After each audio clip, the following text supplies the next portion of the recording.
안녕하십니까. 암호화폐 정보를 전달해드리는 닥터 비트맨입니다. 화요일도 슬슬 마무리되고 있습니다. 어떻게 오늘 하루 잘 보내셨나요? 최근 지속이 되고 있는 암호화폐 시장의 약세 모습 속에 참 답답한 시간들이 반복이 되고 있습니다.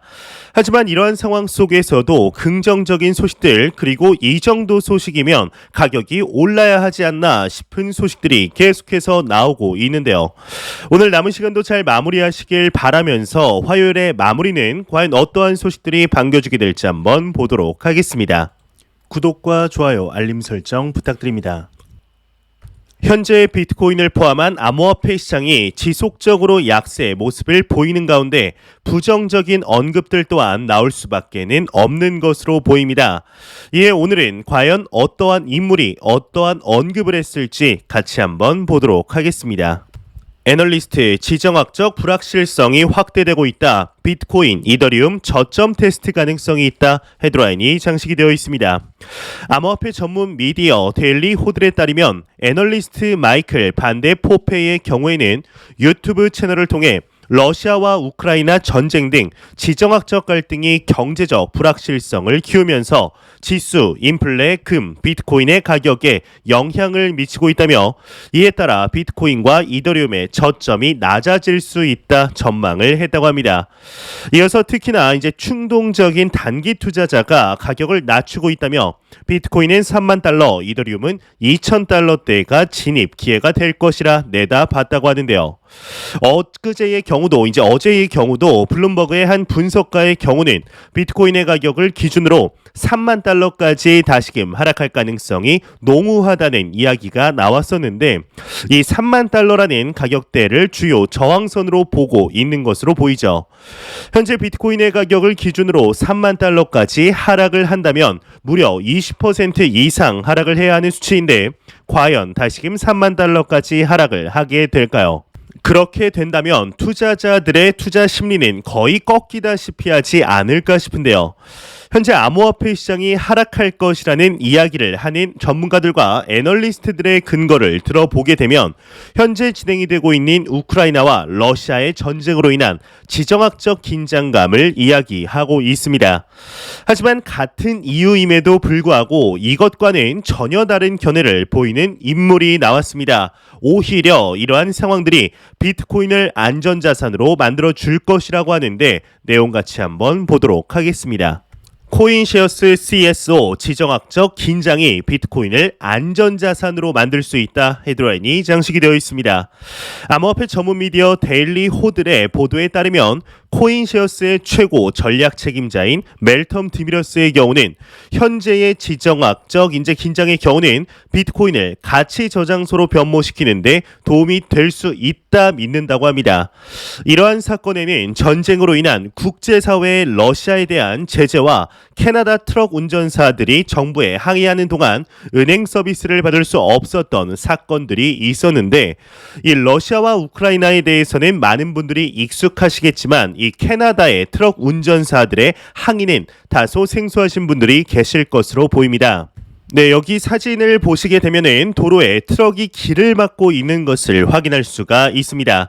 이는 지난 1월 15일 캐나다의 정부에서 백신 의무화를 시행을 함으로써 트럭 운전사들의 거센 반발이 있었기 때문인데요. 이 트럭 운전사들의 경우는 캐나다 정부가 미국과 캐나다 국경을 통과할 때마다 코로나19 백신 접종 증명서 제출을 의무화하자 자유호송대라는 이름의 시위대를 결성한 것입니다. 이에 백신 의무화 반대 시위에 동감하는 사람들이 트럭 운전사들의 암호화폐 계좌로 비트코인 등 암호화폐를 송금하며 응원을 한 것인데 이에 캐나다의 경우는 가상자산 거래소들에게 편지를 보내서 이 트럭커들의 지갑으로 오는 모든 송금을 정지해달라고 요청하기에 이른 사건이었습니다. 일단 다시 본론으로 돌아가 보도록 하겠습니다. 멜텀 드미러스의 경우에는 비트코인과 암호화폐는 정치적인 글로벌 통화라는 인식이 높아지고 있다고 말했다고 하는데요. 또한 우크라이나와 러시아에서 활동이 증가하고 있을 뿐만 아니라 글로벌 투자자들이 지정학적 위기에 대응하기 위해서 암호화폐에 관심을 기울이고 있음을 보여준다. 아마도 이것이 비트코인이 더 이상 위험자산이 아니게 된 시초일지도 모른다. 시간이 지남에 따라 안전자산이 될 수 있다 덧붙였다고 합니다. 현재 글로벌적인 거시 경제적인 문제들이 지속적으로 대두됨에 따라 그동안 빛을 보지 못하였던 비트코인을 포함한 암호화폐 시장의 활용성이 증가를 하고 있습니다. 암호화폐 시장의 가격을 현재 보게 되면 답답하다고도 볼 수 있겠지만 이 외에 전반적인 암호화폐 시장의 글로벌적인 인식들은 서서히 변화하고 있는 것이 눈에 띄게 증가를 하고 있는데요. 이를 기반으로 암호화폐 시장에 대한 글로벌적인 프레임워크 또한 정하려는 시그널들이 포착이 되고 있는 상태이죠.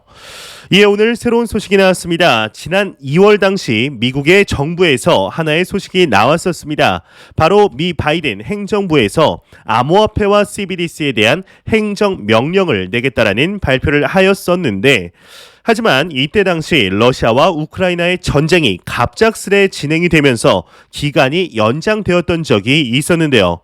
이에 오늘 새로운 소식이 나왔습니다. 이번 주가 지나가기 전에 암호화폐 관련 행정명령에 서명할 것으로 예상이 된다고 하는데 이게 정확히 무슨 내용인지 같이 한번 보도록 하겠습니다.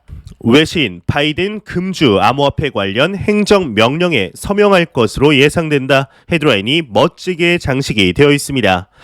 AP통신이 조 바이든 미국 대통령이 이번 주 암호화폐에 대한 행정명령에 서명할 것이라며 이는 디지털 화폐의 거래 방식을 규제하기 위한 미국 정부의 첫 단계가 될 것이라고 8일 보도했다고 합니다. 이와 관련 AP통신은 바이든 정부는 최근 러시아의 우크라이나 침공에 대해서 강도 높은 금융 제재를 가하고 있으며 이에 러시아가 제재 회피 수단으로 암호화폐를 악용할 수 있다는 우려가 부상했다.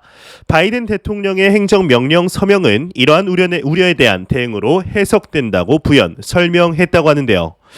해당 명령은 재무부를 포함한 미국 정부 기관이 암호화폐에 대한 정책과 규정을 개발하기 위해 수행해야 하는 작업 내용을 포함하고 있다고 합니다. 국무부가 미국의 암호화폐 규제안이 동맹국들의 규제안과 일치하는지 확인하고 미국 금융 시스템의 안정성을 모니터링하는 금융안정감독위원회에 불법 금융행위 조사를 시행하라는 내용이 포함되었다.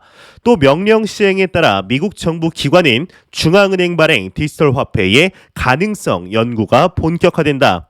앞서 연준은 지난 1월 CBDC 연구 보고서를 공개한 바 있었다고 하네요. 방금 이 기사와 같이 정말 이번 주 미국의 행정명령이 바이든의 서명으로 인해 시작이 된다고 한다면 이는 암호화폐 시장의 큰 진전이라고 볼 수 있을 것입니다. 단순히 표면적으로 드러난 대에는 러시아의 회피 수단에 제재를 가하는 정도로 보이겠지만 이를 시작으로 미국의 암호화폐 시장에 대한 규제가 정해지게 될 것이기 때문인데요. 러시아의 금융 제재 회피 수단으로서의 사용도 보았겠지만 이와는 반대로 우크라이나군에 대한 엄청난 모금 러시도 분명히 보았을 것입니다. 이 행정명령을 시작으로 암호화폐 시장의 규제가 미국으로부터 시작이 되며 미국의 규제는 글로벌적인 큰 프레임워크를 만드는데 지대한 영향을 미칠 것은 너무나 자명한 사실이죠. 이뿐만 아니라 현재 미 증권거래위원회와 리플사 간의 소송 또한 시장의 명확성이 정해짐에 따라 마무리되는데도 분명한 영향을 미치게 될 것입니다. 이 시장의 명확성이 정해지며 규제로 인한 투자 안정성이 정해지게 된다면 많은 암호화폐 투자자분들이 바라고 바라던 현물 비트코인 ETF 또한 승인될 가능성이 상당히 높아지게 되는데요. 현재 미 SEC가 비트코인 현물 ETF를 반려시키며 하는 주된 이유가 바로 투자자 보호 미흡이라는 명목으로 반려를 시키고 있으며 이 투자자 보호 명목이라는 이유를 대는 데에는 규제적으로 완비가 안 되어 있기 때문에 이러한 명목상의 이유를 대며 시간을 끌고 있는 것인데요. 우리는 이제 모두 알고 있습니다. 미 SEC가 단순히 시간을 끌고 있을 뿐 사실상 지난 10월 선물 ETF가 승인이 되었을 때 현물 ETF 또한 같이 승인이 났어야 한다는 것을 말이죠. 이러한 모든 시작점이 이번 주 이루어질 가능성이 상당히 높은 것인데 과연 확실히 현재의 모든 글로벌적인 상황들이 마치 암호화폐 시장을 부각시켜주기 위한 흐름들로 느껴지고 있습니다. 정말 이번 연도는 작년이었던 2021년과는 다른 기념비적인 해가 되지 않을까 하는 생각이 드네요. 이러한 소식과 더불어서 현재 암호화폐 시장 상황에 대한 많은 분석들이 지속적으로 나오고 있습니다. 현재 비트코인의 가격만을 놓고 보았을 때는 마치 약세장이 지속이 되는 듯한 모습이 보이고 있지만 한 보고서의 경우는 오히려 반대의 이야기를 하고 있는데요. 현재 비트코인의 매수 세력들이 지난 1월부터 시장의 위크엔드라고 하죠. 단기 투자자들의 투기 물량들을 모두 흡수하고 있다고 합니다. 정확히 어떠한 내용일지 같이 한번 보도록 하겠습니다. 리서치 비트코인 매수 세력 2개월째 단기 보유자 매도 물량 흡수 중이다 헤드라인이 장식이 되어 있습니다. 암호화폐 온체인 데이터 분석업체 글래스노드가 주간 인사이트 보고서를 통해 지난주 비트코인 매수 세력들은 글로벌 거시 및 지정학적 리스크가 격화됨에 따라 저점 찾기 움직임을 지속했다. 매수 세력들은 약 2개월 동안 완만하지만 지속적인 매도 압력을 흡수하고 있으며 매도 압력은 주로 단기 보유자들의 매도 물량으로부터 비롯됐다고 진단을 했다고 합니다. 해당 보고서는 최근 몇 주 동안 비트코인의 가격이 박스권 움직임을 가져가며 상대적으로는 균형이 유지되었다.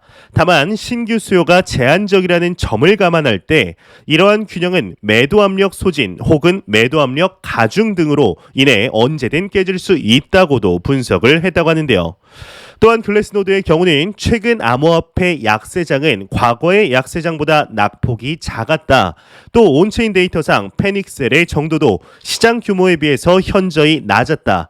단기 보유자가 이끄는 하방 압력은 손실을 입은 코인을 판매하는 것이 전형적이며 장기 보유자들은 2021년 1월 이후 지속적인 보유 편향을 나타내고 있다. 이는 거시적인 리스크의 격화로 인한 불확실성이 확산됨에 따라 장기 보유자들의 암호화폐에 대한 확신이 점점 커지고 있다는 신호라고 강조를 했다고 합니다. 추가적으로 암호화폐 거래소 내 비트코인 자금 흐름과 관련하여서는 해당 보고서는 지난해 7월 이후에 바이낸스, FTX 거래소, 비트렉스, 비트파이넥스를 제외한 대다수 거래소에서 비트코인 보유량이 감소했다며 이는 비트코인 유입 물량보다 유출 물량이 더 많은 순유출 상태가 지속이 되었다는 것을 의미하며 이는 판매자 소진으로 인한 매도 압력 해소로 분석될 수 있다 설명을 했다고 합니다. 현재 시장에 나오는 전반적인 모습들 그리고 보고서를 비롯한 애널리스트들의 견해와 전문가들의 의견들을 보았을 때 현재 암호화폐 시장의 이번 약세장에 대해서는 크게 걱정할 필요가 없다는 의견들이 지배적으로 보입니다. 여러분들은 이에 대해서 어떻게 생각하시나요? 개인적으로도 지금 보이고 있는 약세장에 대해서는 크게 문제가 없다고 판단을 하고 있습니다. 암호화폐 시장의 가격만이 다양한 외부적인 요인, 매크로적인 요인으로 인하여 하락하고 있을 뿐 오히려 글로벌적인 인식은 달라지고 있으며 암호화폐 시장이 부각되는 사건들이 발생을 할 뿐만 아니라 기관 투자자들과 고액자산가들의 경우는 지속적인 유입이 이루어지고 있기 때문이죠. 계속되는 암호화폐 시장의 약세 모습 속에 힘드실 수 있습니다. 빨리빨리 시장이 상승하여 자산의 성장을 도모하고 싶은데 내 맘처럼 움직이지 않는 시장의 모습이 한편으로는 원망스러울 수도 있습니다. 하지만 우리는 절대로 잊지 않아야 한다고 생각을 합니다. 바로 투자라는 것의 본질을 말이죠.